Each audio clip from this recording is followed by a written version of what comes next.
Hello, Gravy Timothy, and welcome back to the end of the 7 days of modness. Now, it's safe to say we have covered a few curse mods over the course of these past 7 videos, and I'm just gonna say it outright, I had a lot of fun. It definitely gave me a lot of throwback to the early days of Hoi 4, where there were just a plethora of mods that, let's just say, didn't have no purpose being made. But first, quick word from today's sponsor. That's right, say hello to today's sponsor, Warpath. The Warpath and Metal Slug Free collab is here, and it explodes the battlefield. That's right, the Warpath Metal Slug Free collab is coming, with Marco Rossi and Eri Kasumoto joining the Warpath battle with new missions and a new battlefield. Not to mention that these new characters even get their own unique skills, like Marco's ability to increase the critical rate of all of his troops. That's critically cool, Marco. And you can get both these new characters for free by joining the in-game event. In Warpath, the battle situation will change as your strategy changes with it. Being a real-time strategy game, Warpath's weapon system contains all the well-known tanks, rifles, artillery, and fighter jets in real life, such as Titan Tank, Lion Tank, such as the 98K and Katyusha artillery. And of course, being the Metal Slug Free collab, you can also get yourself the unit skin, the SV001, the beloved Metal Slug Free super vehicle. And with the collab event going on with Metal Slug Free right now, you can go ahead, choose your favorite character, join his or her camp, and the top players will win cash rewards. Warpath contains a lot of real-time strategy fun for you to get ahead and get into, like their PvE gameplay, which has real maps, historical battles, and you can travel back to the real battlefield and recreate historical battles. So go ahead, get started with Warpath today by clicking my link and get started with the Warpath Metal Slug Free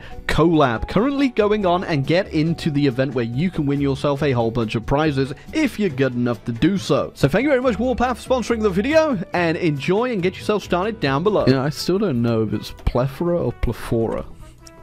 Placenta, maybe? Okay, so as you can tell already, you can't really actually spot what mod we're using today, because I'm actually not using any mods. I'm just gonna play a nation that people have been begging for me to play for a very long time. And I get it. Okay, there is a lot of nations in Hoi 4, and I even missed this one in A to Z. I don't know how I managed to not spot it, but I guess this is an officially Hoi 4 A to Z episode. Yep, that's right, baby. We're playing Lichtenberg today. Yeah, it's a bit of an outlier in European politics and history, just because it never really accomplished much out here on the outskirts of Europe. But you know what?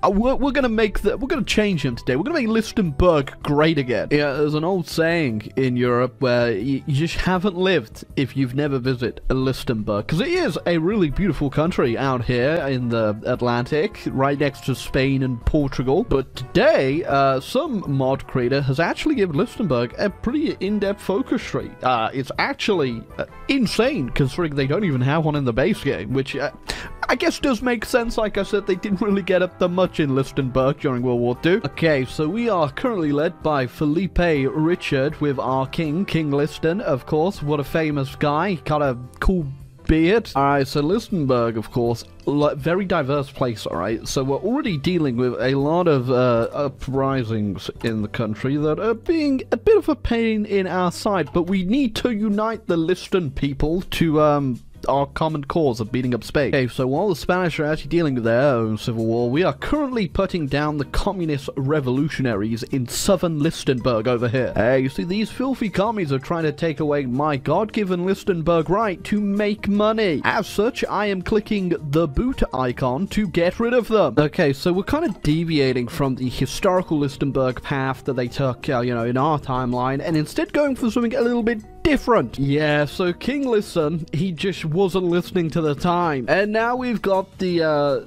much more affable Robert Disable, and we are now the Lichtenbergish Reich.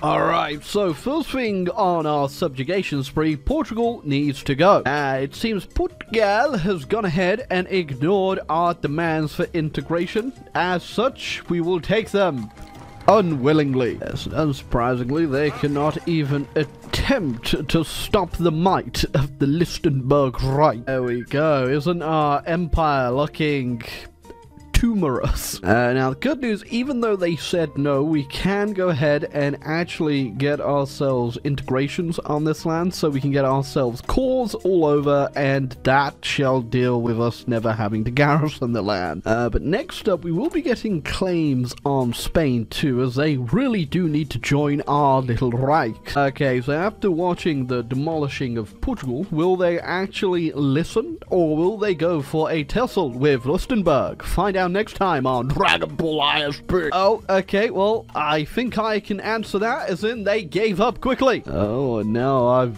gonna have to save up some political power. Okay, so after uniting Iberia into our Reich, we now need to look outwards into growing our empire even larger, looking at you, France. So we're gonna go ahead and preempt a few friendships. Of course, being the bad boy of Europe, we won't exactly be going about this for the most fair way. Well, the paratroopers did absolutely nothing because we got the good old-fashioned refusing to drop me. That is fine though, because they will clearly work the second time when we invade the UK, right? I just realized my general was called Napoleon Patain. Oh, well, I don't even need to wait for the paratroopers. Italy managed to land, so I'm going in. Now, should I be scared that the Italian AI just did something competent? Probably. But you know, at the moment, we're just going to ignore the fact they did that and just make the most of it. Please do not turn into Skynet. Okay, so I do have player-led conferences on, but so we may be a little liberal with what we're taking. Here you go. I think that was perfectly fair. I especially enjoyed the multinational dividing of Indonesia between the Axis powers. Such a beautiful and rotund empire we now have. Well deserved for the Luxembourg people, of course. A little bit annoyed that Vichy France was not even in the war, because the borders could have looked a lot better. I mean, technically, the Germans are guaranteeing them, but what if I was just a little justification? Also, not that you're wondering, but I am still clicking all these buttons. We're almost there, though. Okay, so if I declare war on them, I don't think the Germans can get involved, obviously, because I'm in their faction. So is this just a free annex? Well, I guess it is. Okay, there you go. Now that looks a lot better. Much, much better. Oh, let's just notice that Italy just declared war on Saudi Arabia and ate them. Okay. Germany, I don't think this province is worth taking, considering it's the desert province with 42 people living there. There's no resources. Like, why did you do that? Okay, so now that we've integrated all of the provinces, finally, we are now the Iberian Empire. I much prefer the Luxembourger Reich. Very unique, obviously, but I guess this is fine too. But of course, we will never forget our Luxembourg heritage. Okay, now while the Soviets and the Germans are at war, I don't think that really interests the old Iberian Empire, as we are now called. It's just not our thing. We're more of an imperialist power, and there are powers to be imperialized. I'm looking at you, America. Oh, well, you know what I said about the Italian AI? Well, they did manage to capitulate the UK in a way by getting me the landing, but they can't quite crack the Switzerland nut. Yeah, just looking at it right now, that's 135,000 dead Italians trying to take Switzerland right now. 300k for the Germans as well.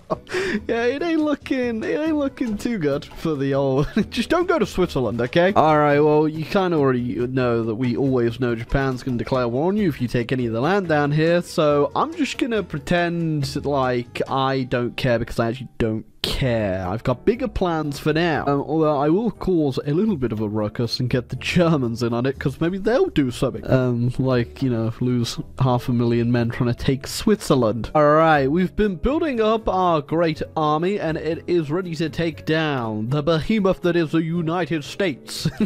Now, funnily enough, not a lot of Americans actually know about Luxembourg. In fact, I think it was polled recently that only 1 in 10 actually even can point to it on a map. But don't worry, America, I'll make sure you never forget us. Okay, now we don't have like any tanks or anything.